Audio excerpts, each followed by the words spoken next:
சென்னையில் உள்ள விடுதலை சிறுத்தைகள் கட்சி அலுவலகம் முன்பு டிவிகே மற்றும் விசிகே ஆதரவாளர்கள் பட்டாசு வெடித்து கோஷங்கள் எழுப்பி கொண்டாட்டத்தில் ஈடுபட்டனர்.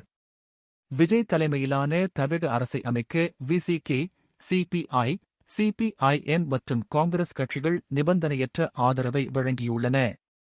இதன் மூலம் தமிழக கூட்டணி ஆட்சியமைக்கும் நிலைக்கு வந்துள்ளதாக அரசியல் வட்டாரங்களில் பரபரப்பு நிலவுகிறது.